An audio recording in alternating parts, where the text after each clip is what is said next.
a powerful sorceress feared by men, a cunning hero who outwitted gods and monsters alike. When Odysseus and his men arrived on Circe's island, they thought they had found paradise. Instead, they walked straight into a deadly trap. This is the story of how Odysseus bested Circe, the enchantress who turned men into beasts, and how he became the only mortal she couldn't break. Title: Odysseus versus Circe. After escaping the Cyclops Polyphemus and barely surviving Poseidon's wrath, Odysseus and his crew wandered the seas, desperate to find their way home to Ithaca. Their journey took them to Aeaea, a mysterious island covered in thick forests and shrouded in an eerie silence.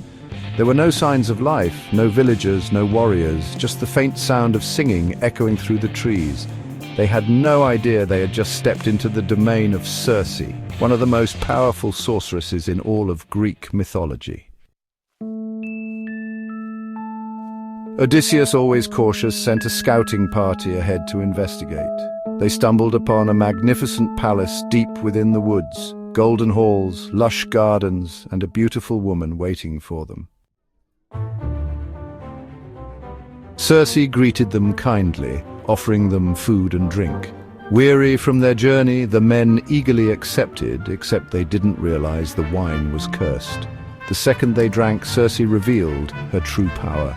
With a single wave of her hand, the men transformed into swine, pigs trapped in their own minds, aware of what had happened but unable to speak or resist. Odysseus's men had vanished. And Circe, she simply laughed, locking them in pens like common livestock. When Odysseus heard what had happened, he knew brute force wouldn't work. Circe wasn't just a sorceress. She was a daughter of the Titan Helios, born with divine magic. Charging into her palace would mean certain death. But Odysseus wasn't just any warrior, he was the master of strategy. As he made his way to Circe's palace, something unexpected happened. The god Hermes, messenger of the gods, appeared before him. Circe is powerful, but she is not invincible. He handed Odysseus a rare herb called moly, a divine plant that could resist Circe's magic. With it, Odysseus would be the only man immune to her spells. Armed with moly and his unbreakable will, Odysseus walked straight into Circe's palace. Circe welcomed Odysseus just as she had welcomed his men, offering him enchanted wine. But this time her magic failed. Odysseus drank, and nothing happened. He remained standing, his sharp eyes locked onto hers. Before Circe could react, Odysseus drew his sword and lunged at her, forcing her to the ground. For the first time, Circe felt fear.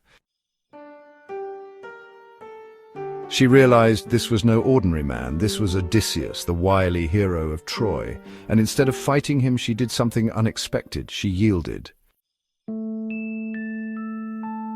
Circe swore she meant no harm, promising to release his men if he agreed to stay with her. Knowing he couldn't defeat her outright, Odysseus played along, forcing her to make a sacred oath never to harm him or his crew again. With a single spell, his men were restored, human once more. Odysseus had won, he had bested Circe, but escaping her island was another matter. Circe, now fascinated by this man she couldn't control, invited Odysseus to stay with her. She offered him a life of luxury filled with feasts, wine, and pleasure, and for a full year he remained on her island, caught between duty and desire.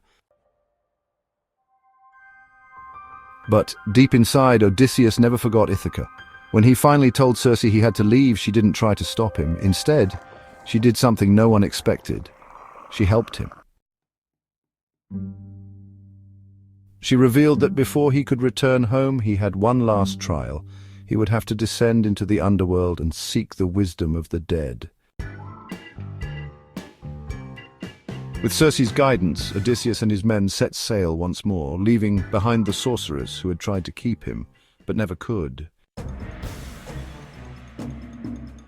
A hero too clever to be tricked, a sorceress too powerful to be defeated, and a battle not of strength but of will and cunning. Circe turned men into beasts, but Odysseus turned the tables on her, proving that even the greatest magic is no match for a mind like his, and his journey, it was far from over. Far. Want to hear what happened next? The ghosts of the underworld, the deadly sirens, or the final battle for Ithaca? Like and subscribe for more mythological legends and mysteries.